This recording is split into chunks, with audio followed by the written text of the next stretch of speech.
Cristianismo, a pior religião ou só a mais hipócrita? Bem-vindo ao canal Bizarrices da Bíblia, o lugar onde a fé treme, os dogmas desmoronam e a ironia é sagrada. Hoje vamos falar de uma moda perigosa, ou libertadora, que anda circulando por aí. O cristianismo é a pior religião. Será mesmo? Ou será que o problema não é a religião em si, mas o cheiro de mofo moral que vem do púlpito? Senta aí, que hoje o sermão vai ser de arrepiar. Bloco 1. O professor, o peregrino e a pergunta que não quer calar. No vídeo da tenda do necromante, o teólogo Oswaldo Luiz Ribeiro abre o confessionário acadêmico para responder à dúvida de um fiel chamado Abel Borges. O rapaz queria entender se a religião é um instrumento de controle social, porque agora está na moda dizer que o cristianismo é a pior de todas. A resposta de Oswaldo começa com o básico. A religião, qualquer religião, não nasceu para controlar, mas aprendeu rapidinho que dava para fazer isso muito bem. Ou seja, a fé virou um excelente manual de instruções para obedecer, com bônus de culpa e ameaça de inferno. E o cristianismo? Esse foi o gênio do marketing religioso. Transformou o controle social em arte, trocando o chicote do faraó pela cruz do Messias. Pai controla filho, pastor controla fiel, governo controla povo, tudo com selo celestial. Mas Oswaldo faz um ponto curioso. Não é a religião que se presta ao controle. São as classes dominantes que descobrem como usá-la. Em outras palavras, Deus pode até ser amor, mas é um amor com crachá da elite. Enquanto o peregrino procura essência e pureza espiritual, o teólogo joga um balde de realismo. Religião não tem essência nenhuma, só função. E a função é manter o rebanho quieto, marchando em fila para o paraíso ou para o curral eleitoral mais próximo. Bloco 2. Cristianismo na Berlinda. Moda, bolha ou tabu? O peregrino dizia que o discurso, o cristianismo é a pior religião, está em alta. Mas o professor rebate. Em que mundo?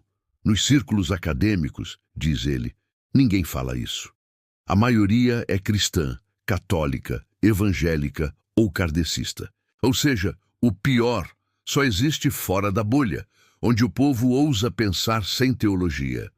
No fundo, o que existe é uma frustração coletiva com o cristianismo real, o das guerras, das cruzadas, da Inquisição e dos escândalos modernos. O cristianismo não é o pior. É só o mais exposto, o mais hipócrita, o que mais fala em amor enquanto pratica o contrário. E aqui entra o sarcasmo do professor. Os progressistas, feministas e teólogos negros não rejeitam o cristianismo. Pelo contrário, tentam salvá-lo de si mesmo, reescrevendo a Bíblia para caber um pouco de dignidade humana ali dentro. Mas, claro, continuam usando o mesmo livro que diz que mulher é impura e gay é abominação. É como tentar fazer terapia de casal com um texto de 3.000 anos que nunca te amou. Oswaldo chama isso de leituras contextuais.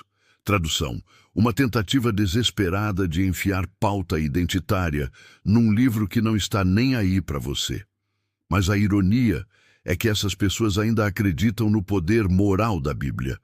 Acreditam tanto que acham que, se ela disser que ser gay é bom, o mundo vai mudar. A fé continua a mesma. Só trocaram o Deus da guerra pelo Deus do arco-íris. Bloco 3. O monoteísmo, câncer espiritual e ferramenta de opressão. A certa altura, Oswaldo larga o bisturi acadêmico e saca o machado. O monoteísmo é podre, intrinsecamente podre, e explica por quê. Todas as religiões monoteístas, judaísmo, cristianismo e islamismo, nascem com DNA de hierarquia, machismo e exclusão. Elas não se sustentam sem o homem que manda e o Deus que castiga. Mulher como sacramento? Jamais. Gay como imagem divina? Nunca. Negro como líder espiritual? Só se for escravo fiel. Oswaldo compara com o candomblé e a umbanda, onde mulheres e gays têm papel ativo, e conclui: Eticamente, as religiões afro-brasileiras dão um banho nas religiões do livro, e não é por causa dos mitos, mas por causa da ética comunitária. Enquanto o cristianismo afunda em culpa e hipocrisia, as religiões afrodescendentes acolhem, ensinam e convivem. O que as igrejas chamam de idolatria, ele chama de igualdade prática. Mas o professor não idealiza ninguém. Também há fofoca, erro e conflito nos terreiros. Só que lá a mulher não é subhumana e gay não é amaldiçoado. Ou seja, o problema não é ter mito. O problema é usar mito para justificar ódio. E nisso, o cristianismo é campeão olímpico. Bloco 4. A ilusão das leituras modernas e o mito eterno da Bíblia. Oswaldo termina com um tapa teológico. Essas leituras inclusivas da Bíblia, negra, feminista, queer, são ilusões bem intencionadas, mas continuam presas ao mesmo erro, achar que a Bíblia é um texto moralmente redentor. Ele ironiza: se a Bíblia disser que gay é bom, então gay é bom. Mas a mesma Bíblia diz que matar inimigo é bom, e ninguém vê problema. Ou seja, o critério continua sendo o mesmo. A autoridade da Escritura, não a consciência humana. O teólogo, então, despe o mito. Essas teologias são, no fundo, tentativas de reanimar um cadáver. E quanto mais você contextualiza, mais o cheiro de mofo aumenta. Para Oswaldo, a solução não é modernizar a Bíblia, mas encarar o monoteísmo como o que ele é. Um câncer ético e cultural que sobrevive à custa da culpa e da ignorância. E o canal Bizarrices da Bíblia assina embaixo: enquanto a humanidade continuar lendo mitos como manuais de moral, vai continuar ajoelhando para senhores e apedrejando quem pensa diferente. Mas calma, ainda dá tempo de se libertar. A Bíblia pode até continuar sagrada, mas o pensamento crítico é o verdadeiro milagre. Se você sobreviveu a esse sermão e ainda não clicou em inscrever-se, tá esperando o quê? Aqui o pecado é não duvidar. Curta, comente, compartilhe. E se quiser ver o inferno de perto, volte na próxima semana. Porque aqui no Bizarrices da Bíblia, a fé passa mal, mas a razão prospera.